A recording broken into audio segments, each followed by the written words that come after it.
So my name is Erin. I'm on staff here at Cornerstone. I'm the production coordinator as well as kind of the oversight on graphics and ProPresenter for the whole building. So pretty fun. I've been doing graphics for 5.5 years, so an obnoxious amount of time. So I've been around a while. Helped through the transition to Pro 6, and so that's what we're going to focus on today. A few quick updates I wanted to show you guys. I did finish, I talked about this last time, but I did finish version 1 of the guide that I was working on. So it looks like this. It's now available if you haven't seen it on our creative site. So this is where we're posting all of the music and production captures from various training sessions. We've got musicians who are also doing some training stuff. So if you need to access that, there's a graphics post now that also links to some tutorials from the Renewed Vision, the creator of ProPresenter. So if you need to get to that stuff, that's where it's at. I just wanted to quickly show you what's in there as well. So we are going to start today. Right now, just to give you guys a sense of what I've got open, I'm mirroring to this TV what's going on this laptop. And what we're doing here is we're actually screen sharing. This view right here is to our main auditorium, main graphics computer. So that's what we're going to be working with mostly today. And I've got a few other programs open as we show stuff, and hopefully the Wi-Fi and everything will keep us keep us going for the whole time. So just real quick, I went over this in the first session, but if you're still pretty new to ProPresenter in general, what we're looking at here is in this upper left, we've got your output window. You can look at either what's going onto your main screens or what's happening on your Confidence or Stage Display TVs. This is your library here. These are your service, events, playlists that contain song documents, and that's what we're looking at on this side. And then this is your video image bin playlist below. So in general, to create a new playlist, in the bottom left, we're at this plus sign with a few options. You can create a new document from here if you're wanting to make a new song or something like that, or we can create a new playlist. That's what these two are here, so we're just going to test this test. It's going to show up empty, and then we can drag song files or other documents into it. Here we use, not sure what you guys do at Candeo, but here we use our playlist for most of our firing of screen elements and lyrics. So basically the idea is that you're just walking straight through your playlist without having to pop between different things, but we'll go a little more step by step on that later. So once you've created your playlist, you can insert whatever components that you need, and then you're pretty much ready to go on the presentation side. Another option that they have is to create a playlist straight from Planning Center. So you can, if you're linked up with an account, you can pull a playlist. I'm just going to experiment. Our youth ministry has a night of worship coming up, so I'm just going to show you guys this one because it's pretty extensive. So basically what it'll do if you go with this option, which to be honest, we don't really use it here very often because it will create an item for everything that's in Planning Center. So even if it's just a title or, this is called sound check. Well, we don't really need that on the graphics side, and you can't delete.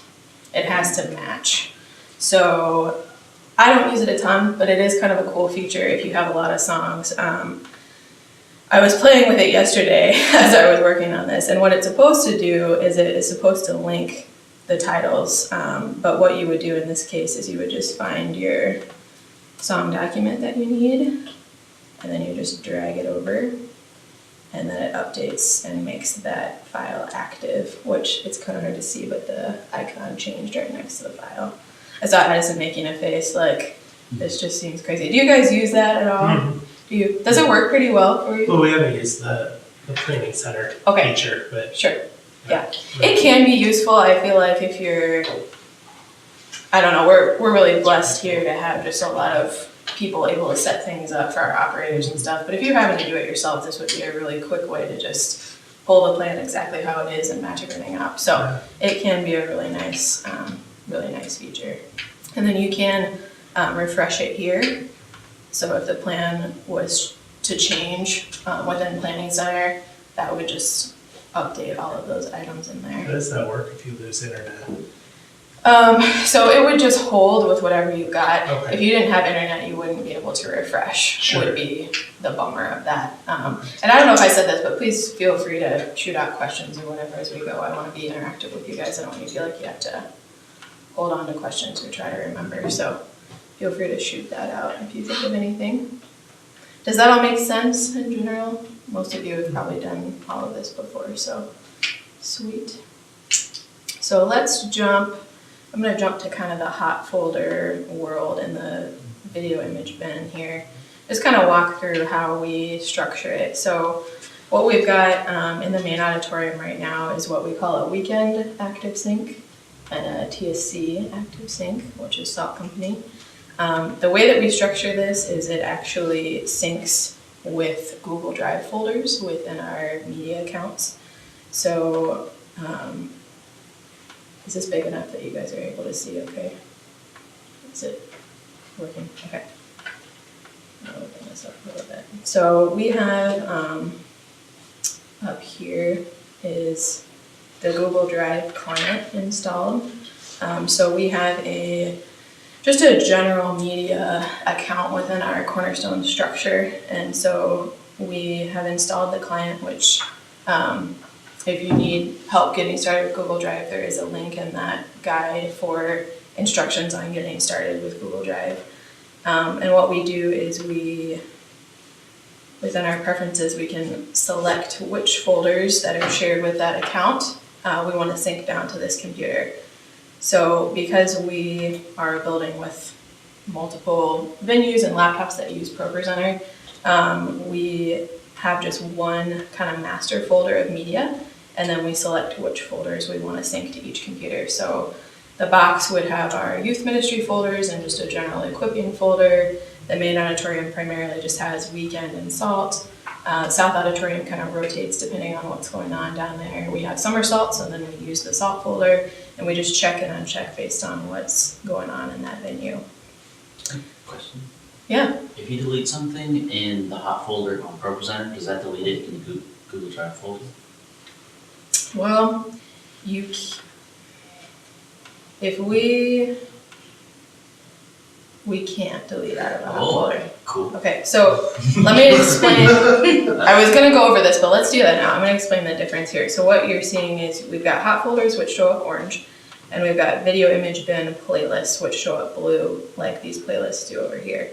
The difference is a hot folder is an active folder. It's gonna match whatever that folder is on your computer. So whether it's from Google Drive or Dropbox or just a local folder that you would download files into, or stick a flash drive in and load files, it's going to match. So if you delete anything from the desktop folder or whatever, it will remove it from here. However, because we're using Google Drive, I only give viewer permissions to the media account. So you actually can't delete from a computer and remove it also in Drive. So it has to be done from Drive by someone who has editor permissions. Does that make sense? No, that's perfect, because I was concerned that Yeah. oh shoot, if I delete something, it's gone forever. So that's perfect. No, That's so great. it's kind of like just proofed so that we don't lose anything. I mean, our media team loads those files in, but just so that you don't accidentally delete something or the computer doesn't freak out and you lose a file, it's a little bit of a safety on that. Let me show you guys real quick in Drive. So this is my Drive account. It's obnoxious, but what we're pulling from is this media folder. So here you can see weekend, you can see salt. This is high school ministry. So this is kind of the big picture view of what that folder is doing, and then each computer, as we tell it to, is just syncing these individual folders depending on where we're at and what we need. And we can tell it at any time in those preferences if there's a special event in a room that normally wouldn't be happening there, we can just quickly sync that down, and as long as there's storage space on the computer, it'll just load everything within, unless there's a lot of videos within a couple minutes, you're kind of set to go with that. And then from there, in order to pull it into ProPresenter, we would just create a new hot folder at the bottom. And then I'm just gonna grab something random that we have synced here. Some random D6 backgrounds here. So that would give us that active hot folder to utilize. Does that make sense? That's one, okay. So the difference here with a playlist is that it is pulling from just whatever you've basically put into it. So we can drag items from our active sync and then kind of put them in order the way that we need them in the playlist if you want to use it that way. The only thing that's required to keep the files in here is that they're on the computer and not in the trash. So we can actually drag just one file. Let's see. Here's some screenshots I took from my manual. We can just load one image, maybe.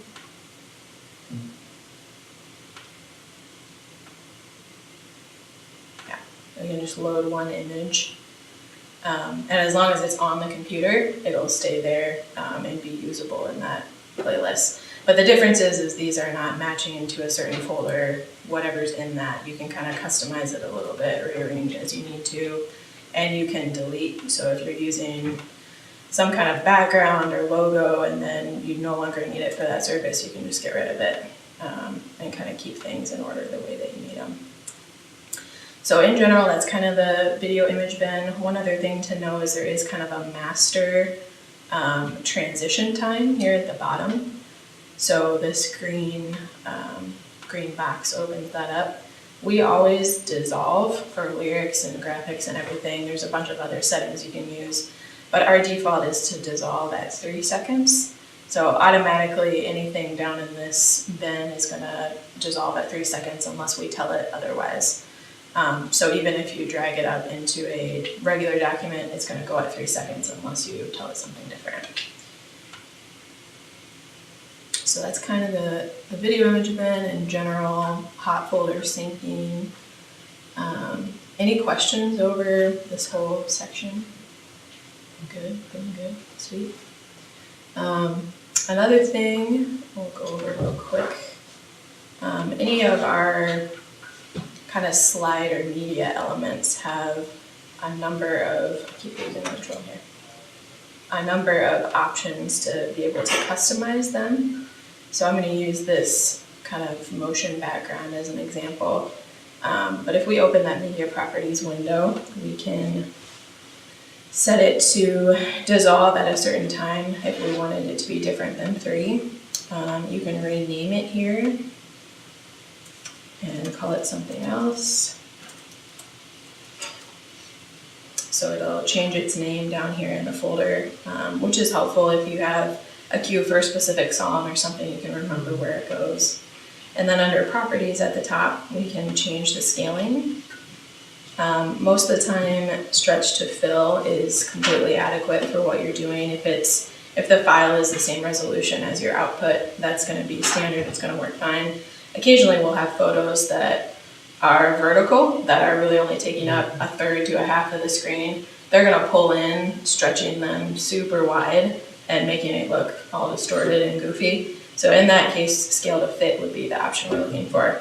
Rarely is scale to fill, at least in my experience, something that is really a helpful setting. It really doesn't, I don't know, I'm not entirely sure what it does because it really doesn't look that much different to me than this stretch. That's what you can do there. If you needed to flip horizontally or vertically your image or background, you can do it there.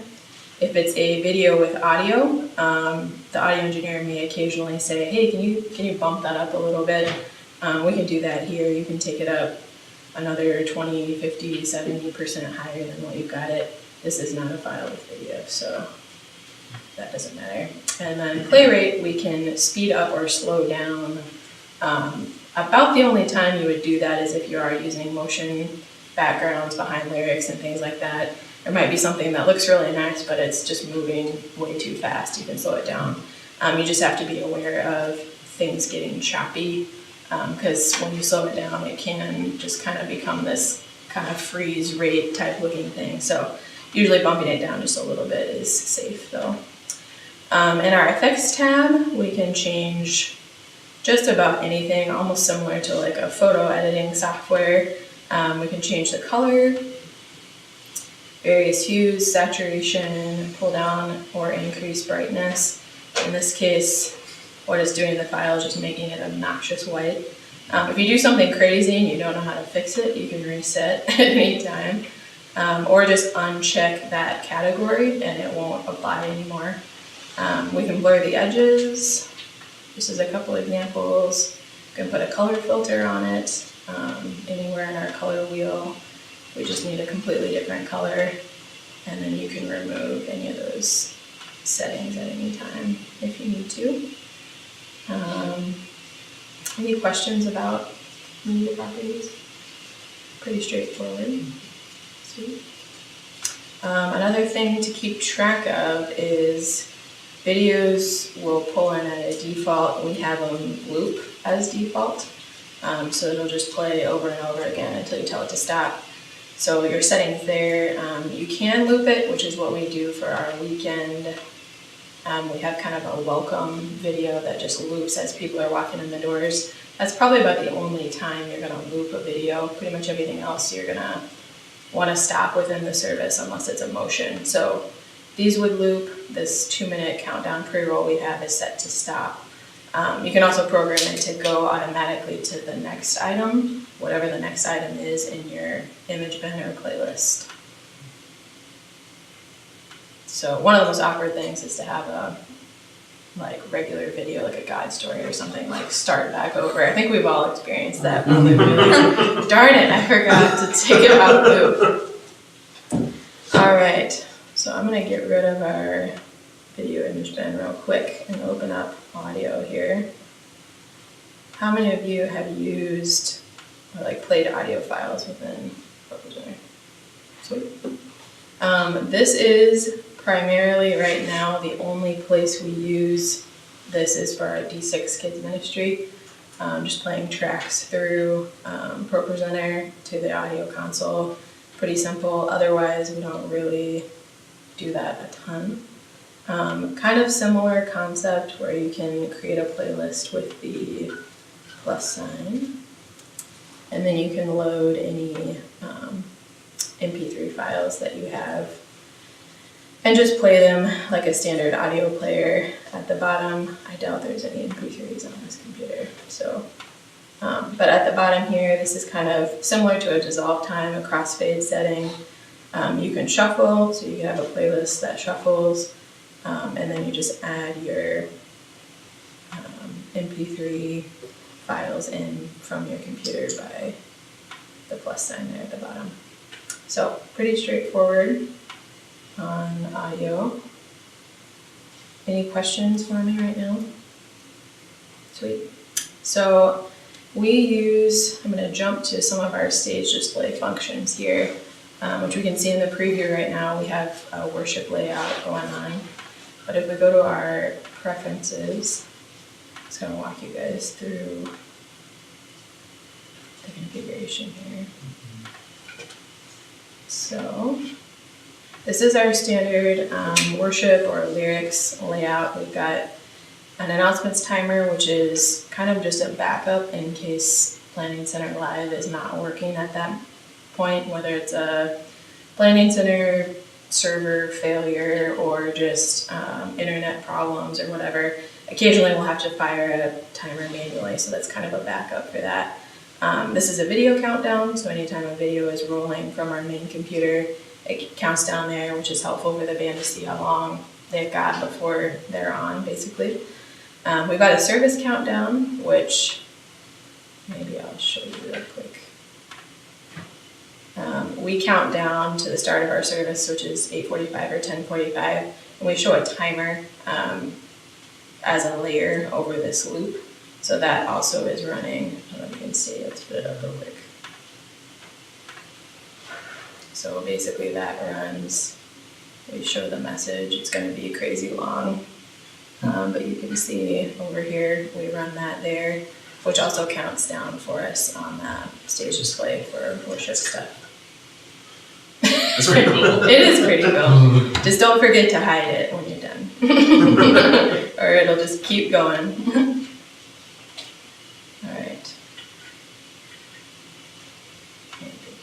Reset this real quick. And then we do use PCO Live during weekend and salt services. So right now this is counting down to doors for tomorrow morning services. Just kind of ready to go. Then we have our current slide and next slide lyrics, which I'll show you how those look real quick. We do have the current slide a tiny bit larger text-wise than the next.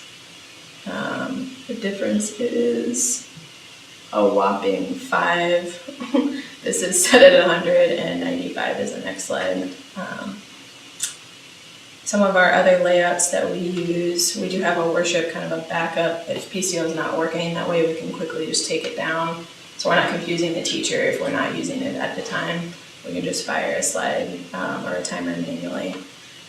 This is our message layout. So this is what we go to anytime we're doing an announcements or a message component in a service so that they can see the slide that's on the screens at the time. It doesn't show me in this preview. This preview. And then if we needed to communicate something with them, we do have a large message box over here just in case something happens and we have to tell them. I haven't used that in a very long time. I don't know if you guys use it very often, but it can be helpful if there were to be some kind of emergency or some kind of issue where we needed the teacher to talk longer or talk shorter. It would just be a really quick way to communicate with them. We've got a clock on here which matches the time of the computer. Again, that same announcements timer in case we have an issue with PCO, and then a video countdown in case they have any videos within the message. And there's a version of this without PCO in case that's not working. Another option that we have is what we just have called live slide. What that's doing is it's just making a large, basically version of the same main screen output. So if we had a scripture slide that the worship leader was going to read, or if we had some other like confessional or quote that they were going to read from the stage, it kind of allows them to see just exactly what's up behind them as big as possible. That saves us from having like the main screen image as well as the like having to type it in so that they can read it on confidence in like that worship mode. So usually with the way that things are set up, it's big enough to just mirror that slide and then go back to the worship layout. And we also have a presenter layout without Planning Center. Use this once in a while if we have conferences or other events kind of from the outside that we're just hosting in case we need to run timers but we don't necessarily have PCO plans and whoever's talking just needs to have those reference points of what's going on behind them. Lots of different settings here. You can duplicate a layout with this button here. I have a question. It's gonna make a copy. Yeah. So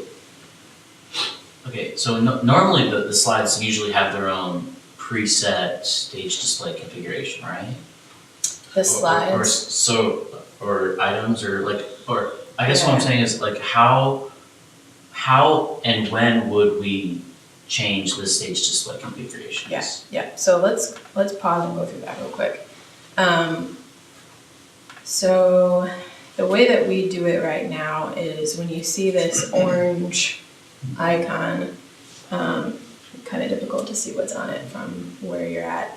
That means that on this click, it's setting the stage display to be a certain configuration. So we can edit that configuration with right-clicking and then edit cues. If I can stay on it, stage display. So right now it's set to worship. This would be the top of the service on doors. We can use this drop down to select any of the other ones. And to add a layout, right click again, we would add queue, stage display layout. Say for some reason we wanted this to go to message, we can say message, and then on this click, it would change the layout for us automatically. So the way that we have it right now is the beginning of every song, the first slide, just has that worship layout, just as kind of a catch, just in case you've had to skip around in the service for some reason. That way, when you fire that first slide, it's going to change for you no matter what. And then in our documents for welcome or for message, generally the first slide will change it back to that message layout. And I've started my service countdown again.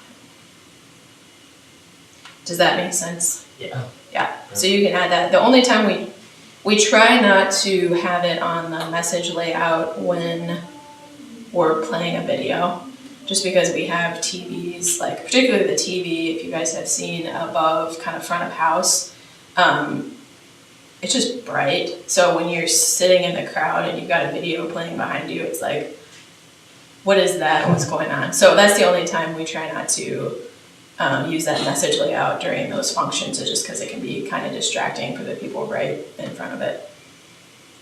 But other than that, we would primarily use this message layout anytime there's just a communicator on the stage.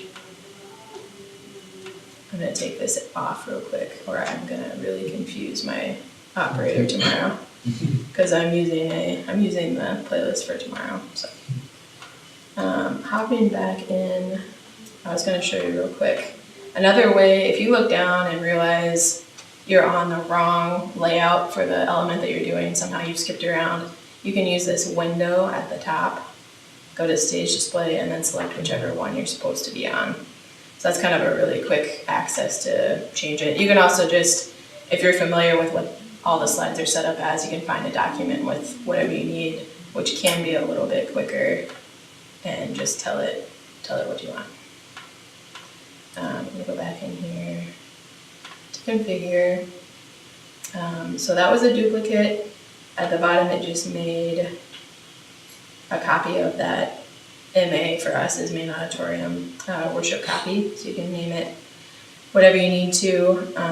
It does save some time, because if you just add a new layout, this is the default, which is kind of a mess, and we just don't use most of it. So often it's a little bit faster to make a duplicate or a copy rather than create it from scratch. But there are components that you might use. You might want a clock on there, you might not. You can put notes with your current slide or your next slide. You can decide not to use Planning Center. This is connected to our clocks, so which timers we want. We can add certain timers or remove certain timers, and it'll just give us a box for each one that can be drug around and resized however you need it to be. So let's hop to timers and clocks real quick. I'm actually going to open all three of these guys. So this is the, it's locked. This is the stage display message window. It's this orange one here. That icon does match the icon that pops up when you add a cue. So kind of just the stage display thing that they've assigned. But if we wanted to do that message to the speaker, we could say stop talking. Probably not appropriate, but and hit send, and it's gonna flash. It'll flash in whatever color you want it to, but I apparently have green set. And then hide would take it away, and clear would just remove the message so you could type something else. And then this is kind of how we have all of those extra timers set up. This is that service countdown I was talking about that goes over the top of the loop. It's kind of, I think it's a little bit confusing how to get that set up. So what it's doing here is it's counting down to a specific time. So we start our services based on Apple time, basically. We're not going to overrun in this case because we don't want it to start counting up when it's at that time. This is what starts it, if you need to start it manually, and then you can reset it over here. But on this messages portion with the service countdown, that's where you can actually edit it. And then we have just built a template service countdown timer that puts it on that lower left side and is sized correctly and everything. So it is a little bit weird because we're like, you can fire it from both places, but this clocks portion is kind of where you can keep everything together. But some of the same functions happen in both windows, so it's a little bit, I think it's a little bit confusing. So this is what closes that editor there, and then this is where we show and hide, which is a function you can't do in the clocks window. Confusing, I think. So then we have just a standard announcements timer and message timer, just as backups in case Planning Center is not working at the time. And what else can I tell you? If you need to add one, again, anytime you need to add anything, just a plus sign in the window somewhere, I promise. And you can name it whatever you want, and set your settings. You can do elapsed time. You can count down to a specific time, AM, PM, whatever, and then you can just have a countdown timer from any time that you set it to, an hour, 12 hours, 2 minutes, whatever you need. And then you can edit those more extensively and add those more extensively on the messages side. Does that make sense?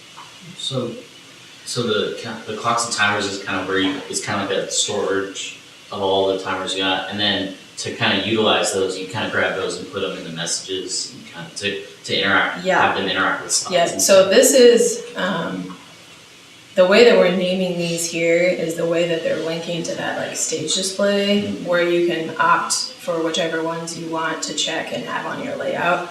But yeah, it is like a little bit redundant, I think, in some of the functionality. I think those windows could probably be combined and just like, I don't know, just call it timers or something. But yeah, does that make sense? And these, in messages too, you can have it like show up and dissolve in different times and things like that. Kind of like the other slide settings and stuff. So the other window that we have up here is the PCO Live connection. I will be honest, and there is like a caution on the guide that I wrote. Planning Center's integration with ProPresenter as of now can be a little bit sketchy. It likes to log itself out. It likes to prevent you from logging back in. It likes to disappear. I don't know. Do you guys use Live on your? We do. Yeah. We used to more than we do now. Like, Did you experience some of that stuff? Oh yeah. We still, basically what we do is we have it running on an iPad sitting next to the computer. Okay. And we manually do it just for future reference of how long things Gotcha. But we had an awful time with the timers and Yeah, I think the internet. it works a little better now. It was really a sketchy connection at first, and if Planning Center's servers go down, like on a Sunday morning when they're just way overwhelmed, and it like just crashes and doesn't work at all, that's where it's really helpful to have all those backup timers, because otherwise you're like scrambling to try to figure out, because most of the time that you need a timer is just in those communicator sections. Like, we don't have to count down the songs on the layout for the band to see, but it just gives them a sense of where they are, and then allows us to track, like, did we go over on every song? Did we go under? Because for Sunday morning, we have a really tight window with just parking, and with our kids ministry, we have to get people in and out in between. So then we're able to sit like in our debrief meetings and walk through like, how long did it take us? Were we over, under? Who talked way over, way under, whatever. So it's really helpful to have that history, but in terms of linking it, it's just a really sketchy thing.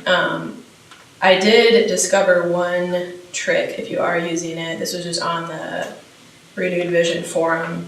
If you're having that situation where you open the software, and let me see if I can make this log out, which maybe I can't.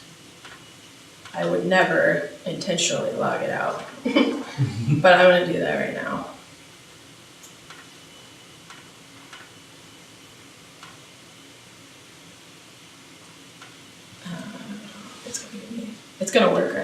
see that.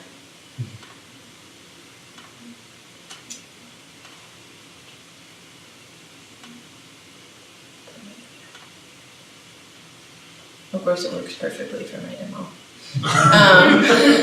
That's how it's supposed to work, guys. It should be that smooth. What it'll do, and you've probably all seen it, it'll look like a little mini window just in this box of like, if you opened Planning Center on a browser and it prompted you to log in, it says like, let's get you logged in, all happy, but it doesn't hold. So that's what it would do, just within this box or within the window outside, is it just would prompt you to log in. So if you do log in and you fire layout again and it logs you back out and it logs you back out, one thing you can do is within preferences is just log out here in kind of this master user section, whatever account you're using, close the software, just restart it, open it back up, log back in. That seems to help. Okay. If it's not keeping you logged in, because you might not be using it on stage display, but you might like just being able to have, there it goes, that's what I'm looking for, this is what it looks like. Now I can't talk and type apparently.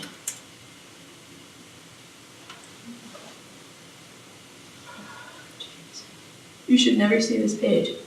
That's what I wanted. Okay, that's a problem. Let's fix it real quick. Let me see if I can break this for tomorrow. At least Google doesn't get It didn't break when you wanted it to break. It's It didn't true. fix when you wanted it to fix. You never see this page. That's why we stopped using Planning Center. So what I was trying to say is, even if you aren't using on stage display, you might appreciate this window just as an operator to be open on the side.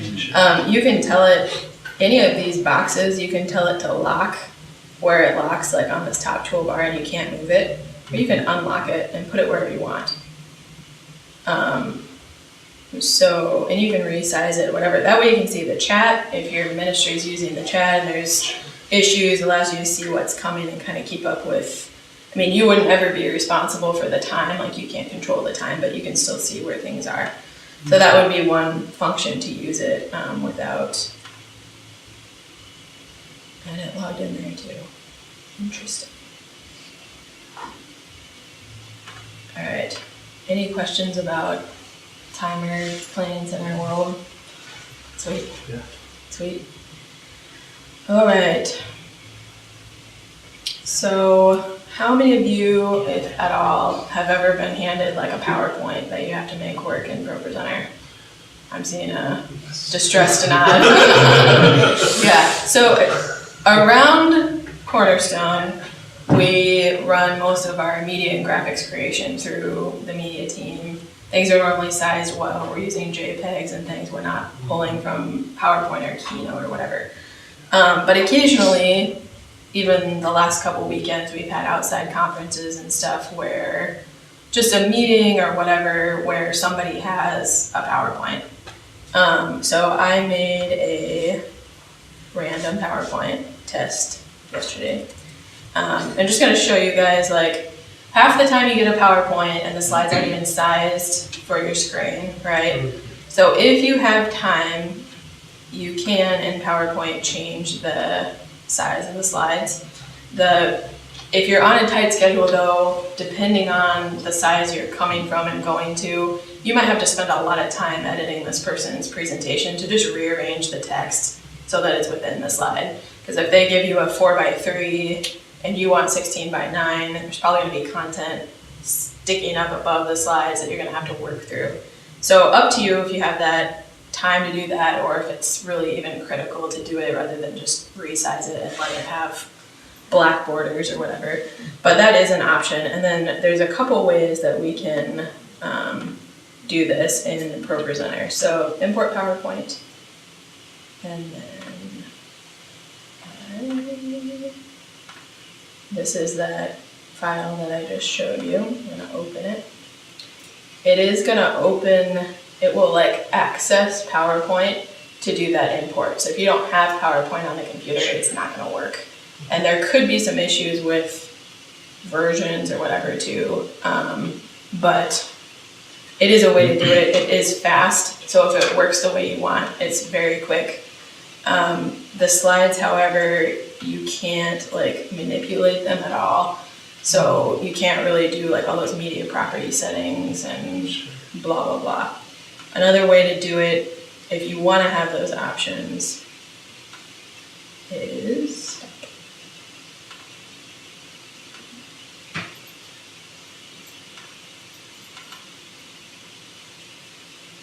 we can save as pictures the files straight out of PowerPoint. So when we do that, let me expand this. It's going to give us a whole ton of options, versions of PowerPoint, if you wanted PDFs, JPEGs, PNGs. Normally JPEG is pretty safe. It's going to save out files in the size of however the slide is. So you just tell it to save, and it's going to let you know that each slide is saved as a folder in your wherever that original file was from. So in this case, our downloads folder is going to now have a folder with slide 1 through 5. So that was done in PowerPoint. In PowerPoint, Okay. save it out as pictures. Okay. That's my preference and kind of my go-to. You can do that if you have a Google Slides document too. So if someone has made a PowerPoint presentation in Google Drive, you can save out as JPEGs, or I think there's a few other options as well. I like it because it's safe. You're not importing, you don't need PowerPoint on the computer, you don't have to worry about the version of PowerPoint, and then you have a JPEG file that you can resize or manipulate, recolor, set a unique dissolve time, whatever you need to do. It takes a tiny bit more time than that quick import, but it gives you a lot more options. So from there, we can, I'm just gonna stick on this computer because this is where we've got PowerPoint. So this looks a little different than what we were just looking at because this is the local software. But we could create a hot folder and we could just copy that folder and we would have the slides just about as fast as importing. So we can select that folder that PowerPoint made for us, and then we've got all the slides like that. You can also drag them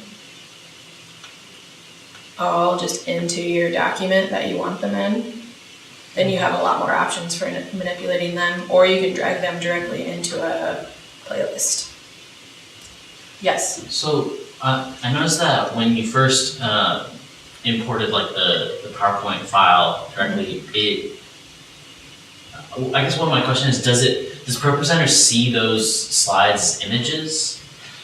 But because when you drag them up in just then, it sees Right. those as images. It does. I don't know. I think it does, but at the same time, I'm wondering if it doesn't because you don't have all of those options. Will it let you edit the slides? Say that Like, again. can you edit text on those different slides? You can't, no. If you import it? No. Okay. You could add a text box over the top Sure. of the slide. Like if you needed to, I don't know, who knows what crazy thing you'd have to do. There's probably a situation where you would find yourself doing that. I mean, in this editor you can add video files, like all sorts of stuff over the top, but you can't, whoops, I lost my logo now. Now I can quick edit that text box that I added, but I can't do anything to that original Gotcha. image. There would be a little more flexibility here. We could tell it all of those kind of media property options. This computer is running really hot, sorry. Maybe. There we go. So like we could change the colors, all that kind of stuff. But we just don't have those options when we import. So it would be a really quick, like, you need a presentation in 5 minutes. You're gonna import it, it's gonna go up how it is. That's fine. It is gonna fire whatever speed you have your lyrics set at, because you can't really customize that, so you would have to, you'd have to edit that part to kind of make that dissolve at a different time. We dissolve at 0, by the way, for lyrics. I don't think I said that. Did you have a question? Yeah, what would be the best way to get an image from like an email onto ProPresenter, because that happens a lot. Yeah. Do you guys, how do you do your like hot active folders? Most people have Dropbox, but there are a couple of speakers who don't have Dropbox on their laptops, so then they use email. Just email. Okay, so I would say what I would do for us is I would get it from my email, which this happens to me too. People are just like, we need this photo. We want to show a photo from an event that happened yesterday. We couldn't have it ready before now, obviously. So I'm just going to forward this to you. So I would load it into our Drive folder that's going to sync automatically. But if you needed to, I would download it and then either add it to, if you're using a, do you guys use hot folders or playlists or both? So I would say either just download it to the computer, throw it in the folder, the hot folder that you want just on the desktop, whatever that looks like. Or you could also just, if you're working and you'd rather have it in a playlist, you can use this plus. And there's probably nothing much in downloads that would be useful. But you can use the plus sign and then just go to your downloads folder and add that image or whatever they sent you. And then it'll be, as long as you leave it as a file on the computer, it'll hang out there until you get rid of it. Does that help? Make sense? That's probably how I would do. And if you ever like were depending on internet for syncing and your internet's not working, then I would say now you're looking at a flash drive transfer or something similar. But kind of same concept. If you have syncing folders that just can't sync at the time, I would just get them into that hot folder or playlist, whatever is going to work best for you.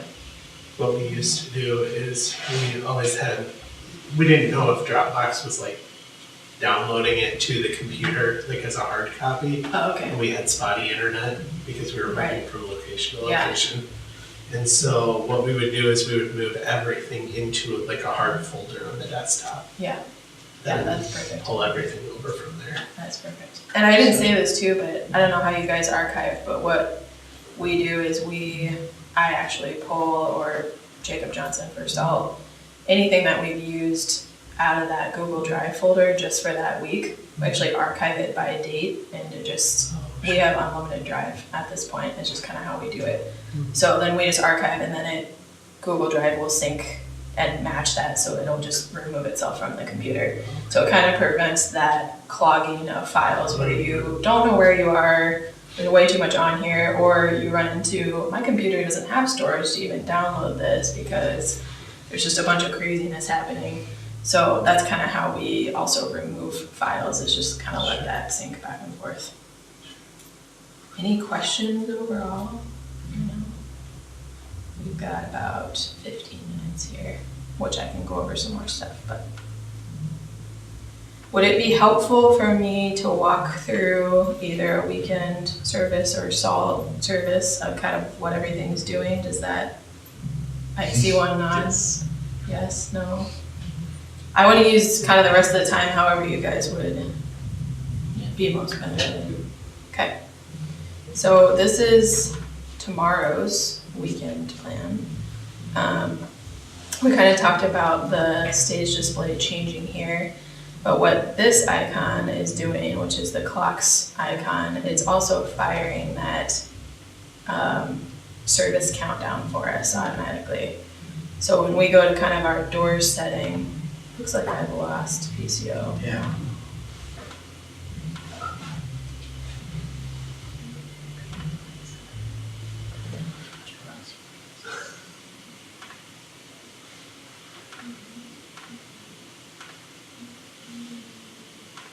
Don't ask me why you have to select the playlist and then go back and also check it.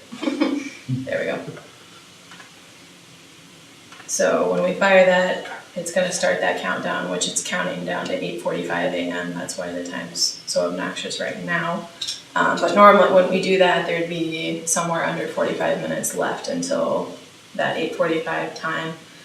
So then when we are ready to open doors, we fire this loop, which just goes to our side screens. Our center projector, there's a 2-computer setup, so the center projector will actually stay on that, just series graphic, whatever it happens to be at the time.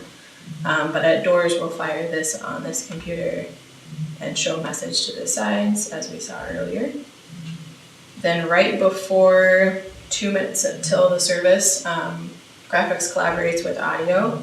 We hide the timer, and then on their cue, we fire this 2-minute countdown, which we're not gonna hear it, but that's fine. So we hide that other countdown, and then what this does is it actually removes, so it doesn't keep counting down or start over counting down to 8:45 again or whatever. So that this cue actually clears that timer for us when we fire that. Because at this point we want the band working from the video countdown rather than the service countdown. Because the video is actually 2 minutes and 7 seconds, so that's just random. First song, again, this will fire, and I'm still playing the video. And we'll walk through the lyrics. Nothing too exciting there. We do just 1 to 2 lines of lyrics. We have, the second computer is primarily a lower third computer, so it has the same lyrics just down at the bottom, shifted at the bottom to match. So we would walk through the songs, and this welcome slide will change the layout. This would be during our meet and greet time, and the last stage is fine. I don't think this is an error. I think this is just, I was messing with it, and it was just like turned off on all these now. Yeah. So then out of that we would clear and go back into music, which this will fire that stage display back. Got 2 songs, message, and all of these slides are pulling from this hot folder. We go to this layout. Yeah. Where does message slides, if we're given them, usually appear? If we had any for tomorrow, they would be in this message file. What this slide is doing is it's kind of that initial speaker comes out, we're transitioning to the message, it comes in at 3 seconds, which is set, we know it's set by this box here at the bottom. It's changing the stage layout, and then if we had message graphics or a video or anything, we would stick those in between. This is just how I do it. There's a ton of different ways you can do it, but then what this one does is it transitions at 0.5, which if we go to like a scripture, they have scripture slides or a photo, just what our production likes to have is the transition back not to take 3 seconds, but to be 0.5. And it snaps on the stage display, so that looked really obnoxious, but it's really not that obnoxious. So we would go from any images or scripture slides or whatever at 0.5 back into that until the end. And then we would clear, during the prayer, we clear the screens at 3. And those are all just, honestly, preferences. Salt transitions everything on 1 rather than 0.5, like between slides and back to. So it really is just preference on that. So we would clear out of the message, and just to show you where we're at, it would still be that layout. And then we go back into music, so that would change again. 2 songs, and then call to action. The way we've been doing it is we come out, if the communicator comes on stage to do kind of a final call, we pull this up while they're talking, and then whenever we go to actually kind of dismissal, we go to this songs info slide, and then it automatically is counting down for 15 seconds, and then it will go to the next slide. And what this is just the CCLI copyright information for whatever songs we did for that service. And Salt does the same thing. He can't see it right now because his stuff is already archived, but that's how they do it as well. Wait, you do that at the end of the service? You put that on the screen? So we can talk more about that. It's just something that is supposed to be displayed. You can read more specifically in the CCLI terms. But that, as well as like not changing lyrics or altering them at all, is part of the agreement with the licensing. Okay. So, yeah, we can talk more on that if we need to. Any questions other than that? I think another just quick caution, there's a whole page in the guide about software updates. Just being careful with those. In general, just a caution that when you update either ProPresenter or any updates, just quick updates in the OS, that can cause issues, bugs, whatever. For the first time ever, a couple weeks ago, I actually had to downgrade a ProPresenter version because there was an issue that was just not something we could work with in the main auditorium. It was causing our slave computer to crash just constantly. You couldn't do anything on it, it just was constantly crashing. So I actually had to downgrade the version. Usually any ProPresenter updates are workable, but do be careful with doing that, especially right before an event or anything, because it can be as dramatic as your slave computer just breaking out and not being functional. With High Sierra just coming out for any Mac users, we wait a solid 6 months before even touching an OS upgrade on production computers. You don't have to. A lot of times they're supported before that, but Renewed Vision will even say, like, we don't actually support that at this point. Like, when it first comes out, they have to make their tweaks with the software, and then it's always good to check on drivers for any hardware you're using for outputs and things like that, but there's more details in that guide. And let me show you real quick. At the very end of this document is a whole list of, it's showing goofy on this computer, a whole list of various training resources. The Renewed Vision user forum is, anytime I'm having a random issue that just starts, I always start there and just see if anybody else has already figured it out or if they have a fix for it. It's how I figured out the PCO Live stuff, just trying to, is this fixable, because it just keeps logging out on me. There's a couple users groups on Facebook that can be really helpful. We have a Salt Network production group. If you're not in that, we're not super utilizing it, but if you want to be added, let me know. And then just some extras. Salt Community is a creative arts portion of a church. They made this really sweet keyboard shortcut sheet. They have other like templates and stuff that are really cool. And if you want to read more about the CCLI license stuff, that's at the bottom there.